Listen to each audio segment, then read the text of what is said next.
Pues vamos a comenzar orando. Gracias, bendito Señor, por esta noche. Gracias por la oportunidad de continuar estudiando tu palabra. Y gracias, Señor, porque una vez más vamos a ver quién eres tú. Y, Señor, sabemos que tú eres el juez de este mundo. Señor, ayúdanos a comprender ese atributo. Y ayúdanos también, Señor, a vivir en base a ese atributo que eres tú como juez. Te lo pedimos en el nombre de Cristo Jesús. Amén. Pues vamos en el Salmo número 50, que ahora lo vamos a leer, vemos un atributo más, y es que el salmista, que es Asaf, nos presenta a Dios como juez, y lo presenta de tal manera que él está juzgando en este caso al pueblo, lo está juzgando por su falta de integridad. Resulta muy interesante pensar, y es cierto, ¿no? Hemos sido perdonados por el Señor. La muerte en la cruz nos ha perdonado, nos ha dado vida eterna. Pero Dios es un Dios santo y es un Dios que va a tratar el pecado de nuestra vida. Esto lleva implícito que Dios es juez, es un juez justo para nosotros. Es decir, nuestro pecado siempre va a ser juzgado, siempre. Alguno podría pensar, pero bueno, si soy su hijo, ¿cómo va a juzgar o de qué manera va a juzgar? Pues pensando un poquito en el paralelo, padres-hijos, un hijo no deja de ser hijo porque haga algo malo, sigue siendo hijo. Pero obviamente los padres actúan corrigiendo la situación o corrigiendo las circunstancias que ha llevado a un hijo a hacer algo malo. Y por eso no deja de ser hijo. Por eso no deja de ser amado por los padres. Entonces, Dios es juez. En todo momento es juez. Dios va a juzgar nuestro pecado. Pero eso no quiere decir que Dios nos vaya a dejar de amar. Eso no significa que Dios no nos va a dejar de considerar como sus hijos, etcétera. Y eso es lo que estaba pasando con el pueblo. Eso es lo que estaba pasando con el pueblo. Dios no dejaba de ser el rey y el soberano de su pueblo a pesar del pecado, pero Dios tiene que juzgarlo. Y eso significa que debe de haber, o que vamos a ver algo que Dios espera, una reacción que Dios espera por parte de nosotros ante el juicio de Dios. Y no nos debe de sonar raro, no nos debe de sonar contrario al acto de salvación. Son dos situaciones distintas, pero a la vez complementarias. Dios va a juzgar, porque Él espera de nosotros que nosotros respondamos en santidad. Cuando no se responde en santidad, Dios va a actuar. Así que el Salmo 50 dice así: el Dios de dioses, Jehová, ha hablado y convocado la tierra desde el nacimiento del sol hasta donde se pone.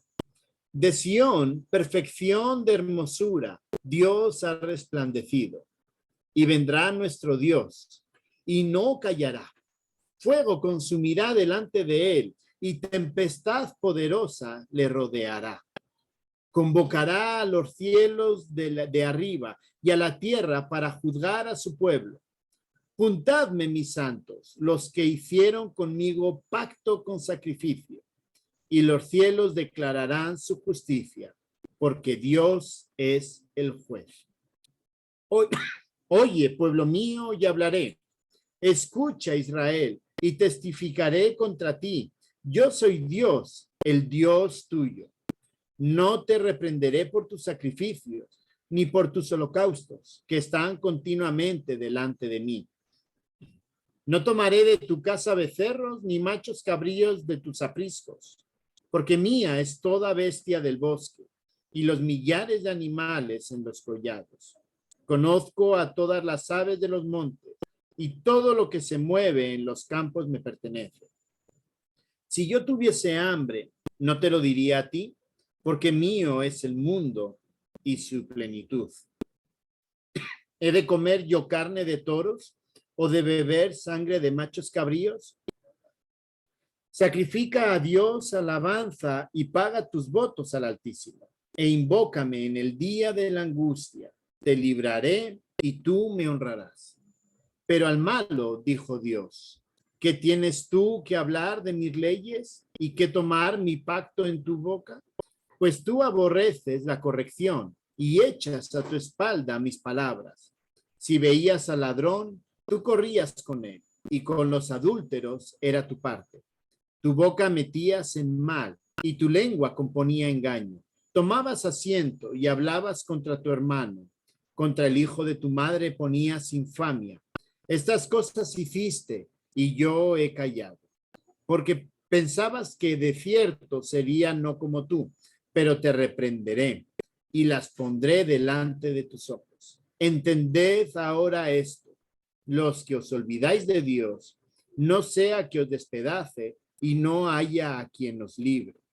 El que sacrifica alabanza me honrará, y al que ordenare su camino, le mostraré la salvación de Dios. Pues en primer lugar, cuando hablamos de que Dios es juez, y juez es alguien que juzga, es alguien que va a emitir una valoración a partir de un estándar, y el estándar es Dios el que lo pone. Y en este caso que está hablando al pueblo, el estándar se medía en base a la ley. Pues en base a que Dios es juez, el pueblo, y en este caso nosotros, debemos estar atentos a lo que Dios es y hace. En primer lugar, versos 1 al 6, en primer lugar, porque nos afirma que Dios es el juez. Miren cómo ordena o cómo habla el salmista Asaf y cómo pone a Dios como juez. Dice: Jehová ha hablado, ha convocado a la tierra, ha resplandecido. Verso 2. Verso 3, vendrá y no callará, fuego consumirá, tempestad le rodeará. Y luego viene, vamos a ver más adelante, cómo él pone por testigos. Pero estos tres primeros versículos, del 1 al 3, el salmista reconoce que Dios es el único juez válido. Esto significa que para poder entender lo que nos va a suceder si seguimos el camino incorrecto, es que tenemos que entender quién pone las reglas. Y en este caso es Dios. Pensando en esto, estaba pensando en los jueces terrenales, ¿no? En los jueces que tenemos alrededor nuestro. ¿Por qué uno no roba? Porque sabe que si roba, se puede encontrar ante un juez que le juzgue, porque la ley establece que el robar es un acto penal. ¿Por qué cuando tenemos que pagar impuestos, todos sabemos que deberíamos hacer lo correcto? Porque si nos descubren, también sabemos que declararle al fisco de manera incorrecta e intencional conlleva una multa. Puede que sea solamente una multa económica o puede también que sea una multa penal. ¿Qué pasa si alguien mata? Pues sabe a lo que se expone. Puede ser que la agarren o no, pero sabe que si la agarran, sabe muy bien a lo que se expone. Entonces, si nosotros ante la ley humana nos tomamos ciertos cuidados de no hacer ciertas cosas porque entendemos las circunstancias, lo que está haciendo aquí Asaf es exponernos, decirnos quién es el juez y quién pone las reglas. Si entendemos que mentir es pecado y que va más allá que sencillamente un problema aquí en la tierra, sino que es un problema con Dios, si lo tenemos bien claro y tenemos claro que Dios es el juez, pues obviamente eso nos debe llevar a comprender y a buscar el no pecar contra él. Por eso es importante conocer y reconocer que Dios es juez. Durante las conferencias vimos 8 atributos de Dios, que si Dios creador, que si Dios soberano, que si Dios justo, que si Dios es amor, que si Dios misericordioso, etc. Y un atributo importante es que Dios es juez y debemos de reconocerlo. Aquí el salmista hace énfasis en que Dios es juez. El Dios de dioses, Jehová. El Dios de dioses, Jehová. Resulta muy interesante cuando vemos en el Salmo 50, capítulo 1, que cuando habla de el poderoso, utiliza 2 términos. Utiliza Elohim y Yahvé. Yahvé lo utiliza para llamarle a Dios y Elohim lo utiliza para llamar al resto de dioses. Y hace una distinción, aunque él también utiliza, aunque el Antiguo Testamento utiliza Elohim para Dios, en este caso ese Dios son dioses en plural, digamos es la aceptación, la traducción correcta, pero para hablar de quién es el Dios utiliza Yahvé. Yo soy el que soy, el Dios eterno, ¿no? El Dios eterno, el que ha existido por la eternidad, ese Dios que está por encima de cualquier otro Dios que dice, ha hablado, ha convocado, ha resplandecido, vendrá y no callará, fuego consumirá y la tempestad le rodeará. Está hablando presentándonos que ese Dios es el único juez que nosotros debemos de reconocer. La segunda parte, versos 4 al 6, es algo que llama mucho la atención. De la misma manera, y lo voy a comparar con lo que pasa en un juzgado, aunque no es lo mejor, pero bueno, visitar los juzgados no es agradable. Pero cuando vemos, incluso en las películas, en las series, vemos un juicio, tenemos al acusado, tenemos al defensor de la persona que se le está acusando, tenemos un juez, pero también tenemos unas personas, testigos, que van a evaluar, van a valorar las acusaciones y la defensa para ratificar o no un juicio. Y es justamente lo que está haciendo Dios aquí con respecto al pueblo de Israel. Miren verso 4 al 6. Convocará a los cielos de arriba y a la tierra, ¿para qué? Para juzgar a su pueblo.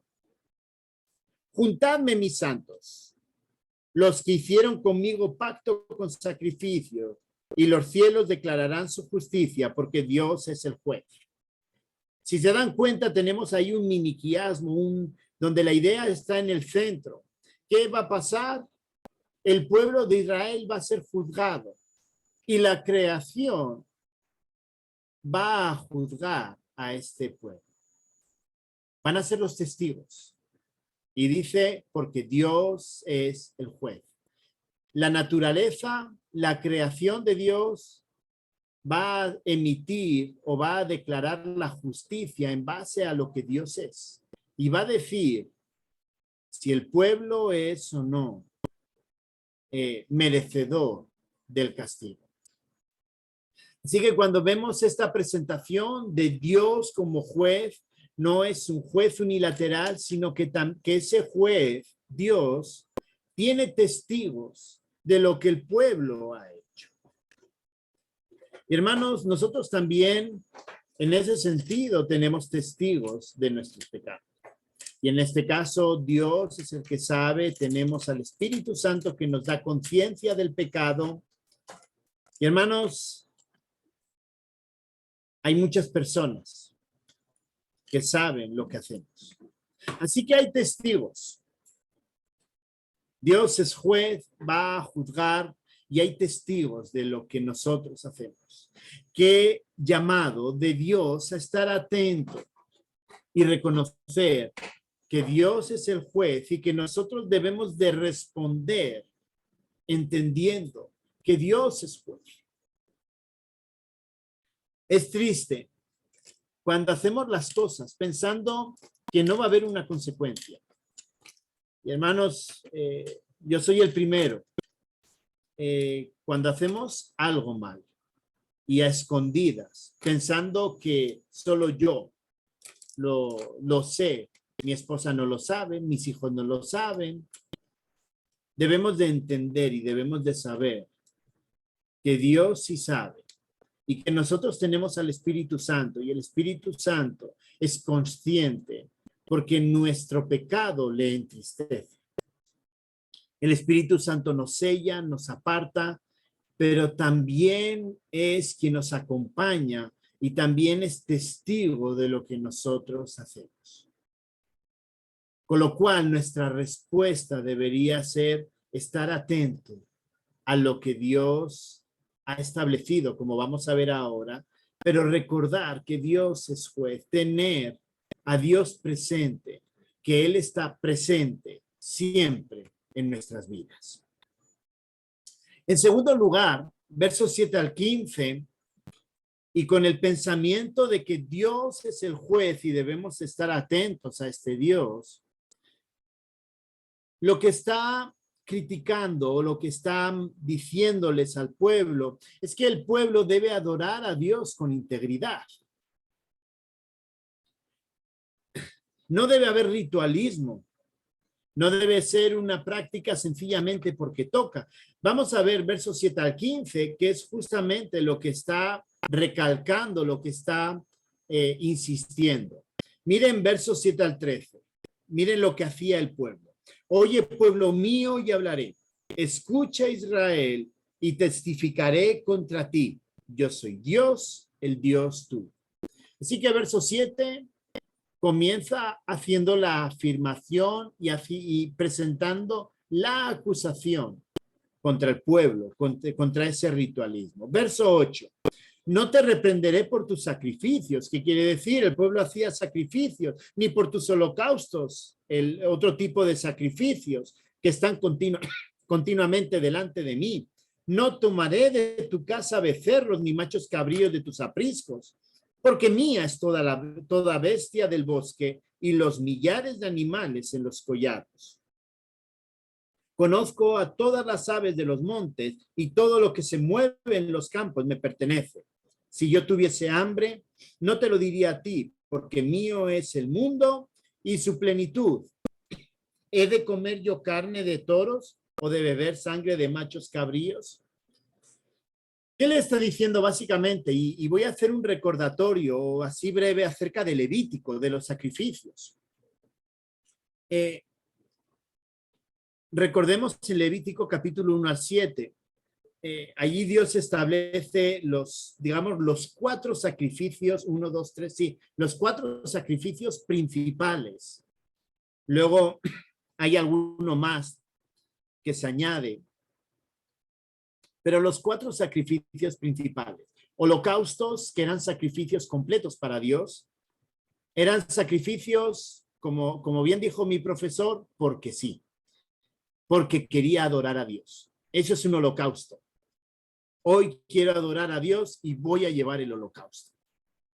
Luego estaban las ofrendas vegetales o las oblaciones, eran sacrificios. y muchas veces tenían que ver que, bueno, se preparaban, se cocinaban y tenía que ver también con la primera cosecha. Adicionalmente, luego estaban los sacrificios de paz, que eran donde se quería celebrar, festejar algo y se ofrecía al Señor. Parte del animal se quemaba para el Señor, y eso se ve en Levítico capítulo 3, y la otra parte se la quedaba el que ofrecía el sacrificio. Y la idea era comer ese sacrificio delante del Señor con los amigos, con la familia, etcétera.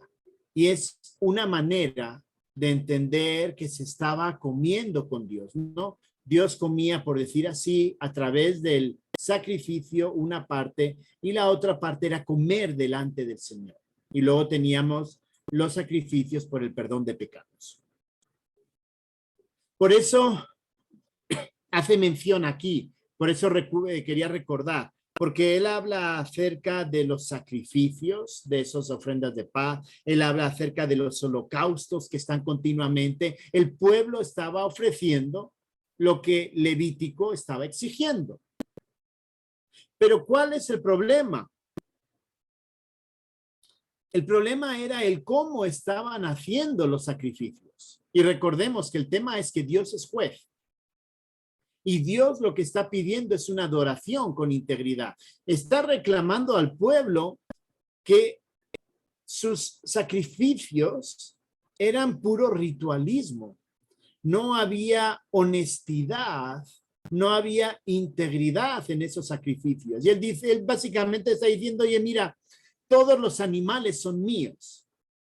Y le dice al final, si yo tuviese hambre, está utilizando una figura de hombre, lo que se llama un antropomorfismo, no te lo diría a ti. Es decir, Dios no tiene ninguna necesidad de decirle nada al hombre. Dios por sí mismo puede, por decirlo de esta manera, puede comer lo que él quiere, porque dice, porque mío es el mundo y su plenitud. Entonces, básicamente lo que les está insinuando es, miren, lo que ustedes están haciendo, no lo están haciendo con sinceridad y con honestidad. Y él está juzgando esa actitud con la que se están acercando a Dios. Y les está diciendo, miren, yo no necesito sus sacrificios. Yo no necesito nada de lo que me están dando. Yo puedo arreglármela solo. Y entonces Dios les da, o Asaf da la respuesta a lo que debería ser realmente una adoración a Dios. Versos 14 y 15. Sacrifica a Dios alabanza y paga tus votos al Altísimo, e invócame en el día de angustia, te libraré y tú me honrarás. ¿Qué es lo que le está pidiendo Dios al pueblo? Es que se acerquen con integridad, con honestidad. Sacrifica alabanza, paga tus votos. Los votos tenían que ver con promesas que alguien le hacía a Dios, promesas de dedicación. Entonces, ¿qué les decía? O sea, perdonen, no rompan los votos. Si te has comprometido a algo, cúmplelo. Levítico también establece el tema de los votos y dice cómo terminarlos si hiciera falta, cómo pagarlos si se quiere terminar el voto. Entonces, ¿qué le está diciendo? Miren, cumplan con la adoración de forma integral. Sean honestos, acérquense a Dios de forma real. Y dice, y si hay problemas, invócame, yo te libraré y tú me honrarás. Así que Dios es juez, debemos de estar atentos. Y como pueblo, nosotros debemos de adorar con integridad. Y aquí esto nos debería de empezar a venir cosas a la mente, a la cabeza. No solamente cuando estamos en el culto, en el tiempo de la Santa Cena, en el tiempo de quizá de la predicación. No, es que tengo que ir bien. Hermanos, tan importante es la Santa Cena como el tiempo de la palabra. Y en los dos hay que ir con la mente completamente preparada y dispuesta para hablar, para para adorar a Dios. No solamente es que solo sea, no, pues desconecto y luego pues cuando vengan los símbolos, como que tomo los símbolos y cuando estoy, pues me gustan las canciones, pero le toca predicar a fulano, no, y desconectamos. No solamente es una buena actitud ahí, sino también es una buena actitud de adoración en lo que hacemos en el resto. Eso quiere decir que cuando voy a servir, debo servir con integridad. Que cuando hay necesidades, hermanos, debemos de responder a las necesidades. Las cosas no se hacen solas y Dios espera que en cierto modo, como una respuesta de adoración, nosotros también actuemos y aportemos y ayudemos. Obviamente, eso significa pues que también los que están al frente tienen que ser conscientes de esas necesidades y también abrir las puertas para ayudar. Pero hermanos, no podemos quedarnos de brazos cruzados. ¿Cómo respondemos? Con adoración, sirviéndole a Él. Así que aquí lo que estamos viendo en esta segunda parte, versos 7 al 15, es que siendo Dios juez, nosotros debemos de adorar con integridad. La integridad es algo muy necesario hoy día. Lo digo con tristeza porque pienso en las palabras de mi padre muchas veces, ¿no? La época de mi padre, de mis abuelos, algo que mi padre decía es que cuando uno daba la palabra, o sea, la palabra era suficiente compromiso para hacer las cosas. No hacía falta documentos firmados, no hacía falta nada por el estilo. Si yo decía lo voy a hacer, la persona lo hacía. Hoy día algo que está fallando es justamente nuestra falta de integridad. Y no solamente en cuestiones laborales, en cuestiones familiares, en cuestiones de vecinos, en cuestiones sociales, sino que también nos está fallando la integridad dentro de lo que es la iglesia. Nos está fallando la integridad en el compromiso. A veces decimos que vamos a hacer y no hacemos. Y es triste. Y yo sé que si uno lo piensa, dice, yo lo he hecho. A mí me ha pasado. Pues esa integridad es parte de la adoración a nuestro Dios. Si decimos que vamos a hacer algo, lo tenemos que hacer. Si decimos que nos comprometemos a algo, lo tenemos que hacer. Y no solamente en la vida eclesial, sino en la vida general. Los creyentes siempre se han identificado por ser personas cumplidoras, por ser personas íntegras. Pues que nos vean a nosotros con esa integridad. ¿Por qué? Porque somos conscientes que tenemos un Dios que es juez y un Dios que espera de nosotros esa integridad, porque si no, va a haber juicio. Y por último, versos 16 al 23, entendiendo que Dios es juez, el pueblo debe de ser honrado con Dios. En primer lugar, versos del 16 y 17 nos muestra cómo es el estilo de vida hipócrita del pueblo, que dice, pero al malo dijo Dios, ¿qué tienes tú que hablar de mis leyes y que tomar mi pacto en tu boca? Pues tú aborreces la corrección y echas a tu espalda mis palabras. Esa expresión, echar a tu espalda mis palabras, básicamente es ser hipócrita, digo que sí, pero no lo hago. Y Dios lo que está llamando es justamente, o lo que está aquí acusando es la hipocresía.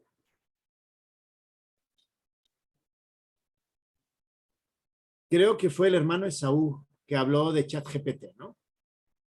Y luego estuvimos hablando de eso. Y pensando en cómo estamos viviendo y en cómo la tecnología nos está comiendo.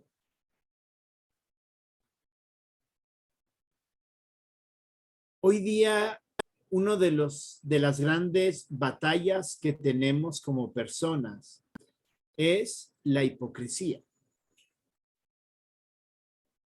Porque a través de internet, a través de las redes sociales, enseñamos una cosa, mostramos una forma, pero luego la realidad es que hacemos lo contrario. Y tristemente, en el cristianismo también pasa lo mismo. Vemos personas que añaden muchos estados de espiritualidad aparente, pero que luego la realidad espiritual de esa persona es de una persona seca, de una persona legalista. Y sí es cierto que obviamente tenemos como iglesia que rechazar el pecado. Tenemos que animar, exhortar a todos, y eso nos incluye a nosotros, a no pecar. Pero también debemos, en cierto modo, demostrar la misma misericordia cuando Dios ha perdonado un pecado. Y por eso hablo de la hipocresía, porque muchas veces a través de las redes sociales damos una apariencia de espiritualidad, pero luego la realidad es que nos hemos vuelto legalistas, nos hemos vuelto acusadores, nos hemos vuelto como muy de reglas y no vemos la parte de la misericordia. Cuando hablamos de que Dios es juez, no estamos hablando de un juez gruñón, estamos hablando de un juez que busca restaurar a las personas. Y eso significa tener misericordia, tener compasión, acompañar, animar, corregir, exhortar, no condenar, simplemente por un, por decirlo así, por un cumplimiento de leyes. Uno de los problemas penitenciarios, y no solamente Colombia, en general, es que la cárcel se ha vuelto un castigo, pero no se ha vuelto la manera o la forma, el medio de restaurar a esas personas que han cometido esa infracción. Pues justamente el cristianismo, es decir, el seguir al Señor, obedecer a Dios, tiene que ver con eso. Es decir, el fin de la hipocresía no es solo aparentar, es actuar consecuentemente. Versos 18 al 21 nos pone varios ejemplos. Si veías al ladrón, tú corrías con él, y con los adúlteros era tu parte. Tu boca metías en mal, y tu lengua componía engaño. Tomabas asiento y hablabas contra tu hermano, contra el hijo de tu madre ponías infamia. Estas cosas hiciste y yo he callado. Pensabas que de cierto sería yo como tú, pero te reprenderé y las pondré delante de tus ojos.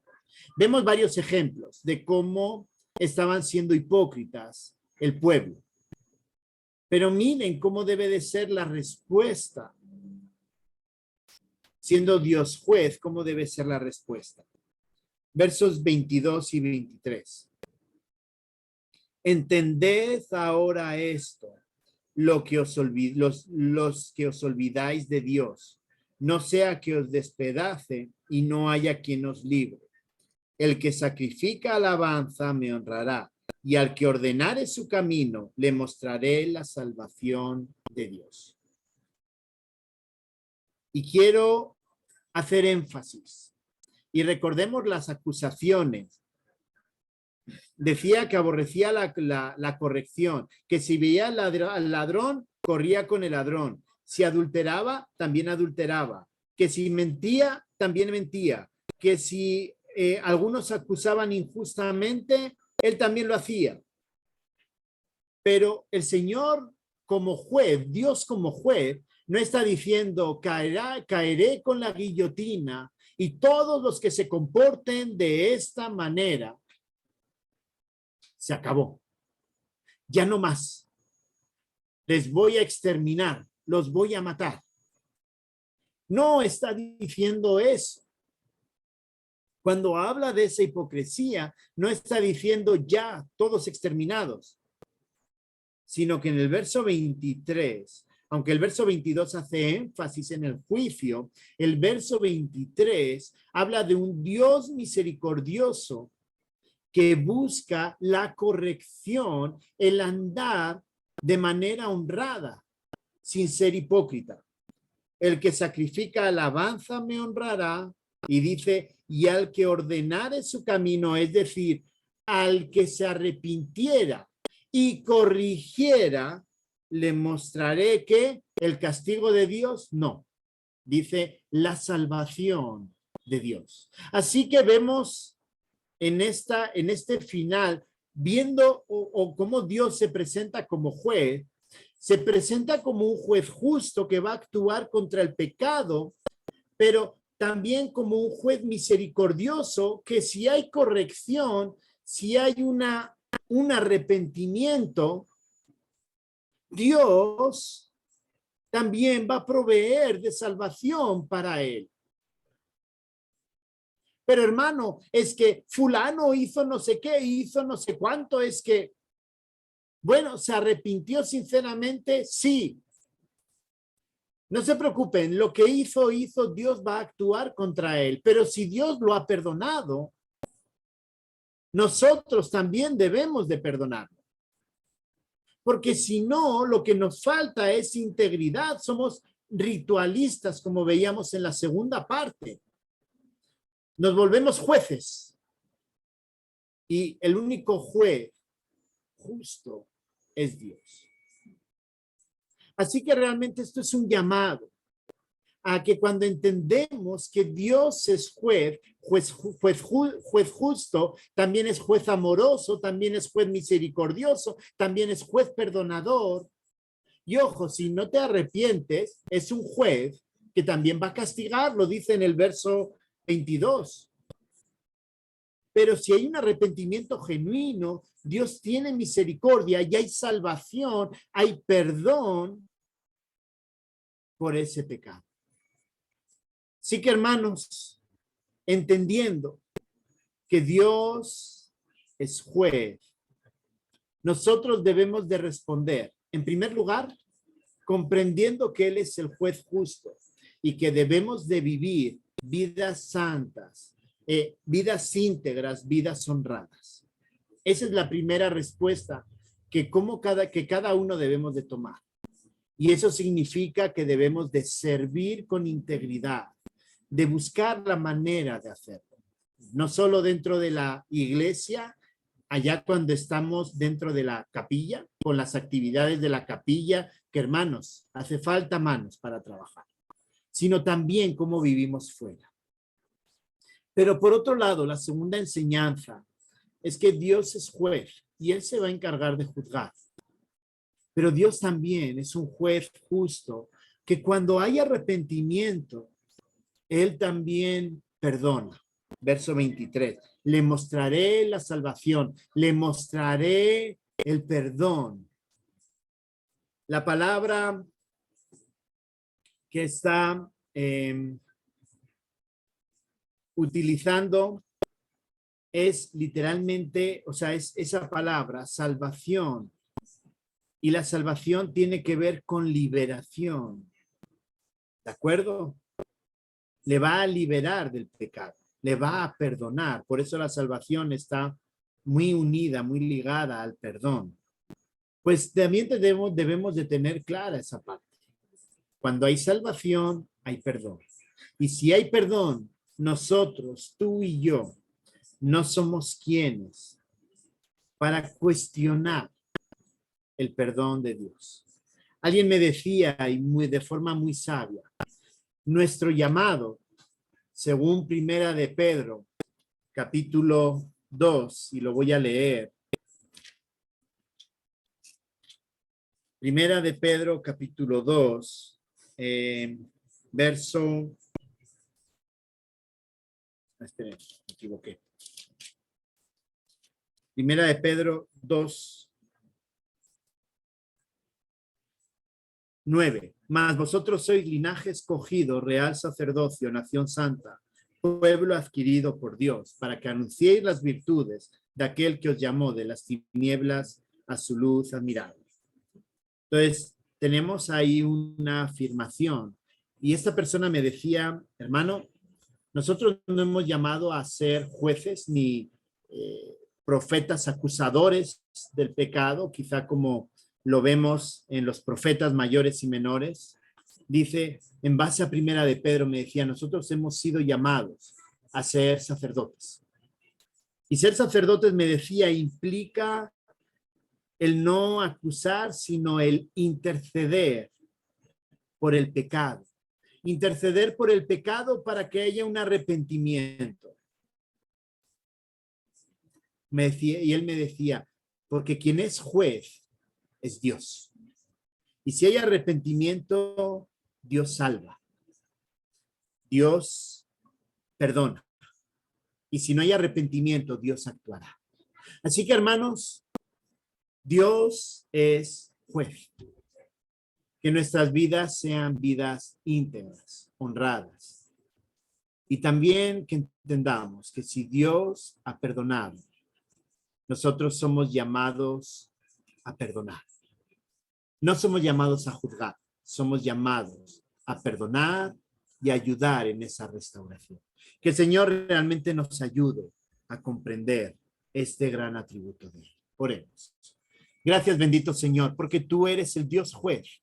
Juez justo, amoroso, perdonador, misericordioso, juez amoroso, que odias el pecado, un juez santo. Ayúdanos a cada uno de nosotros a comprender tu santidad y a vivir vidas íntegras, vidas dedicadas a ti. Y por otro lado, Señor, ayúdanos a ser ese sacerdocio que entiende tu perdón y que también ayuda, restaura y acompaña a esas personas que han entendido, que han comprendido que tú eres el juez y se han arrepentido de sus pecados. Señor, ayúdanos realmente a, como dicen algunos, como afirman algunos, y como que es muy cierto, la iglesia debe ser un hospital de pecadores, un hospital donde sana, cura, acompaña, restaura vidas. Señor, que no nos volvamos jueces, acusadores, cuando tú ya has perdonado. Ayúdanos, Señor. Te lo pedimos en el nombre de Cristo Jesús. Amén.